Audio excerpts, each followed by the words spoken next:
Everything that's happening right now with the coronavirus and everything else going on in our world, the church really should be excited in a way and understand that all them things you've been telling people, oh, it's going to get worse before it gets better, it's going to whatever. We're living in those days right now. Yeah. Because the church, now, there's a fine line here.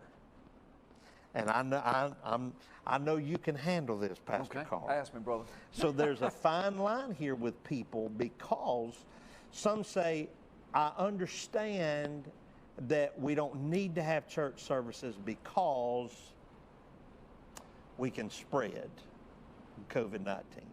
And then some say, but they're trying to take away the rights.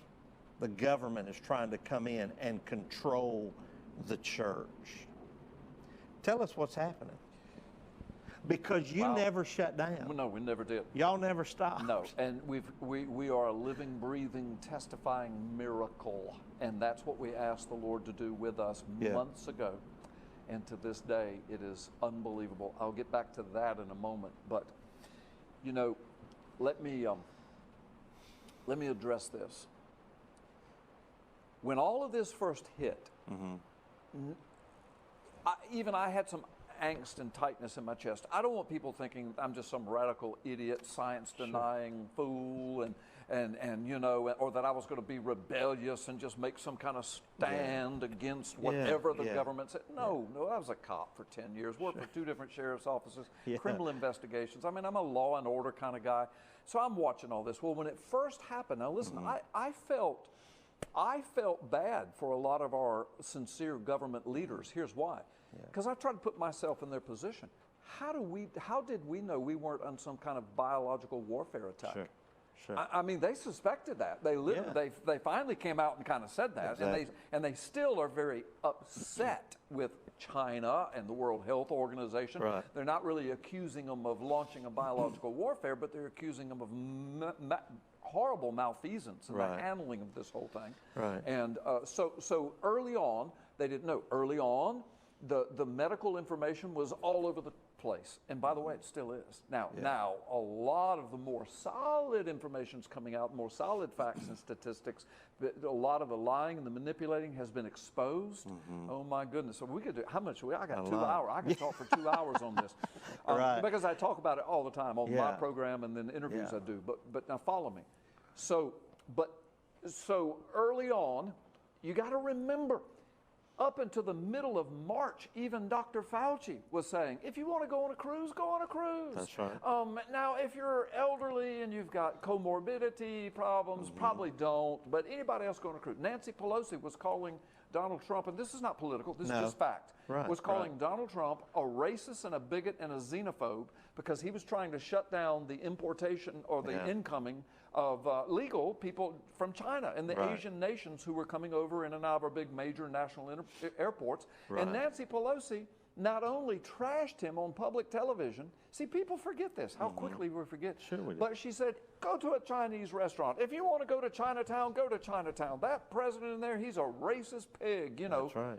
This was all being said January, February, March. Dr. Fauci said. Dr. Fauci came out in February and said, look, here's what's going to happen. You know, we are going to have a bad flu season on top of a bad flu season. He said, this is COVID. It comes from a coronavirus family. It's a mutation of it. It's a little worse than the regular coronavirus, common cold. It's way worse than that. It can really hit people who are elderly with health immune system problems. So he said, but it's not going to be any worse than that. Dr. Fauci said, people forget this. That's right. So the president came out and said what his doctors had told him, and you know, and then he got attacked by the left because I'm convinced they were already planning on weaponizing this whole thing. Never let a good crisis go to waste. That's right. Okay? That's Rahm Emanuel exactly said that. Okay? That's right. I think they were already churning, thinking, wait a minute, what can we do with a worldwide pandemic? And I wasn't in those meetings, but it sounds to me like they said we can shut the churches down. Yeah. We can shut preachers down. Yeah. We can shut politics down. We can shut the economy down. We can ruin Trump's wonderful numbers, highest unemployment rates for blacks and Asians and Hispanics and women, highest in history. Yeah. Economy's ripping and roaring. We can shut that down. We can going into election this year. And it was weaponized. It was weaponized, brother. That's well, right. a lot of us started smelling that. But at the same time, I mean, if you have any sense at all, you still want to look very carefully at it. The science, what's happening, the numbers. I'm going to tell you, I trusted the CDC at first. I mean, for all my life, CDC. Right. Now I've discovered, as I've dug deeper into it, it's just a government agency. It's a bureaucracy. Very few doctors and scientists are part of the CDC. Most of them are administrative people that crunch numbers and put out bulletins and, and then, I'm old enough now to know what that entails. And not knocking people that work there. I'm sure there's good people, but it's a government job. It's not the CDC. Whatever they say, that's truth. No, it's not that. And so it didn't take us long to figure that out. Then it got to where Dr. Deborah Birx, who was Fauci's counterpart, she literally came out a couple months ago, and the Washington Post carried this, and it went all over the place. She came out lambasting the CDC and said, I no longer trust anything they say. Their death rates that they're putting on their website are at least 25% too high. In other words, at the same time she said that, the statistics also came out that heart attack rates, death rates, and stroke death rates, some of the biggest killers in America, went through the floor. They just disappeared. And people say, what happened to all the people with heart attacks and strokes? Well, the media scrambled around, so they're dying at home, and so that's why. Well, if they die at home, you have to have either a law enforcement officer come and or the coroner's report. In other words, they don't just, that statistic doesn't just float off into space. It's recorded somewhere. But the problem is that while the COVID was running through our culture, supposedly, and it really had some huge hot spots, and it's a real disease, and it really killed people. But I just want to make this clear. Dr. Deborah Birx said, something's bad wrong here. Heart attacks and strokes don't just disappear. See, a lot of those were being counted as COVID deaths. And just in Florida, just a few weeks ago, we found out 22 laboratories were returning 100% infection rates. Fox Channel 35 down in Orlando uncovered that a hospital in Orlando had reported a motorcycle accident, 25-year-old victim, as a COVID death. They went in with their cameras. I saw it with my own eyes. They went in with their cameras and questioned the doctor, and the doctor said, well, how do we know that COVID didn't cause the motorcycle accident? Just crazy stuff. On TV, he says this. So the point I'm making is it went from, are we under attack, to, well, it's just going to be a bad flu season on top of a bad flu season. Now, listen, that's nothing to wink at. Before COVID really took off, we had over 60,000 flu deaths in the United States. You know what the #1 strain was that was killing everybody in the United States this year with the flu? H1N1. The thing under Obama's administration that was supposed to kill us all. But no one said anything. H1N1's, no, they had COVID. It's new, it's sexy, it's sensational, it's and people were terrified. COVID-19. That sounds so ominous. COVID-19. Not COVID-18 or 20, or COVID-19. And so this is just gonna devastate. And then once the talking points got out, March and April, and I've got all this documented in my upcoming book, mainstream media were reporting, Dr. Fauci and everybody else, that up to 1.1 million Americans were going to die from this, not get infected. Then they said, and if we don't put everybody in their homes and shut the economy down, up to 2.5 million people are going to die. Not might, not maybe, we think, are going to die. Now, that sent just absolute chills through the backbone of America. Churches started closing, businesses started closing, everybody put on masks. Look, if you need to wear a mask, wear a mask. Long before COVID, I'm in and out of hospitals, you have been too. I go in, somebody's got MRSA in a room, man, they put you in a hazmat suit, and you scrub up, and I wear a mask, brother. If you're sick in the hospital and you need me at your bedside, I will wear a hazmat suit to come Sure. see you. I'm not opposed to doing what's proper, That's right. scrubbing, masks, whatever. Yeah. What I'm opposed to is where we are now with Yeah. fake numbers, jimmy-jammed numbers, medical information all over Yeah. the chart. Yeah. Now they're reporting these big waves of infections, yet deaths are going through the floor. The reason you've got waves of infections is because we're testing more than ever. Yeah.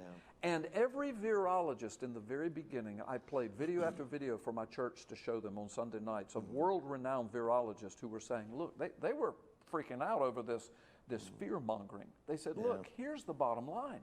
This is an upper respiratory virus. It's of the coronavirus family. On the back of Lysol can for decades, it says kills 99% of influenza and coronavirus.